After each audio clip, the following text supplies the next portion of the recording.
craziest, mind-twisted sham. But how do they get the people in? They get them in because they get them very early, and it's all predicated on fear. The world is ending. The world is ending. The world is ending. I think they tried to predict the world was going to end 4 times already, and it hasn't happened yet, right? It hasn't happened. And so why hasn't it happened? Because they know it ain't going to happen. What they're doing is they set these dates up in the future and get everybody pumped up with all this fear and have them going out there recruiting new people and which brings what? More money into the Kingdom Hall. They don't have a church. They call it Kingdom Hall. And then when the money comes into the Kingdom Hall, they buy more real estate for it, and the money funnels up to the top. It's a pyramid scam. Money funnels up to the top, and I'm going to show you who's at the top of this whole organization. And these guys are considered God on earth. Pretty interesting. Here they go right here. So this is the governing body of Jehovah's Witness. This is their title. This is the governing body of Jehovah's Witness. They are the ruling council of Jehovah's Witness based in New York State. Now, these guys here, the governing body of Jehovah's Witness, it's a male-only group of leaders, male-only. Women have no rights in the Jehovah's Witness. They have no power. They can't sit in they can't speak. They can't get up and talk. They can't be at the front speaking to the congregation. It's like the olden days, right?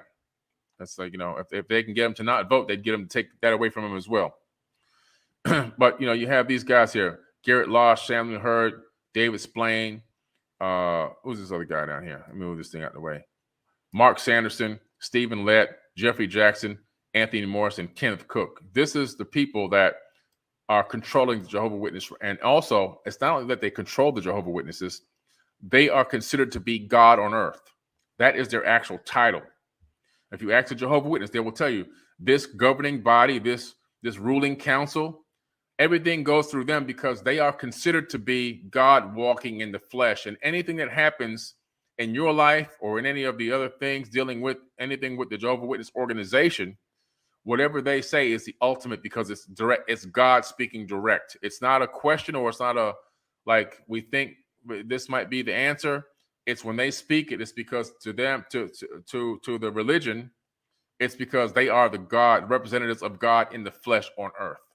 So these men have the God complex. They're walking gods, but they're the only ones. Everybody else is not a God. Only them. They're the only ones that are gods. And they've instituted this very strict system where they get you to discourage your children from getting higher education. This is a big push in Jehovah's Witness. There's one Jehovah's Witness family that I know. Every single one of the kids is a high school dropout. And they would drop out of high school 8th, 9th grade. The mother and father were A-okay with it. A-okay with it. Why? It's discouraged to even have any level of intelligence when it comes to secular studies. And if you want to go to college, forget about it. They tell you it's a waste of time.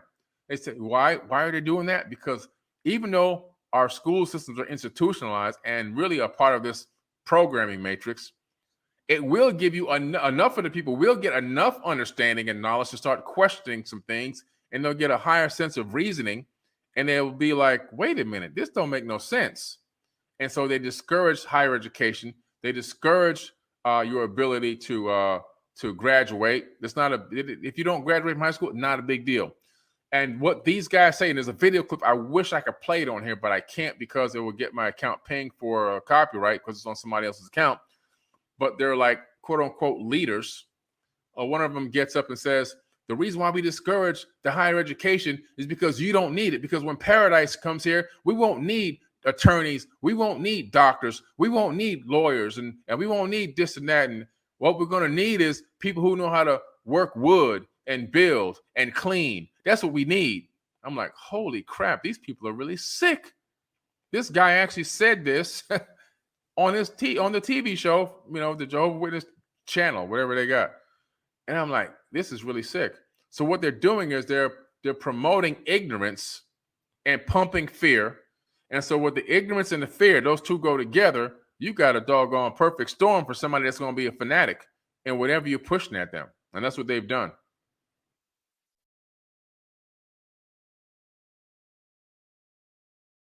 So they did a survey that asked how doctrinal policy of Jehovah's Witnesses has affected families of former members. 65% answered that the policy destroyed or seriously disrupted their family relationships. How? I'm going to talk to you about that. When you get kicked out, that's what happens. It's not like you've been removed or kicked out of the church. It's a whole other level where even your family disowns you, which we'll talk about.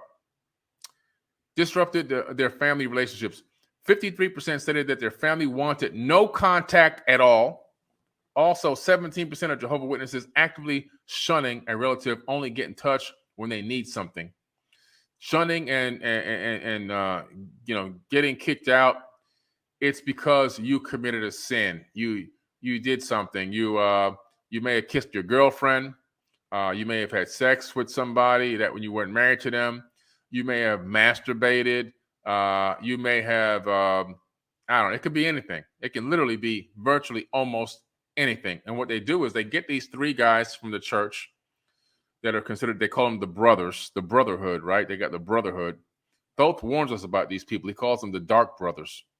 And he gets these brothers together. They get the brothers together, and then they interrogate you. I don't care how old you are. You get interrogated. And the questions that they ask, I can't even repeat on this channel because it'll get shut down. The questions that they ask are sick. They'll ask a kid about their parts and about and did it touch their skin and all this crazy kind of stuff.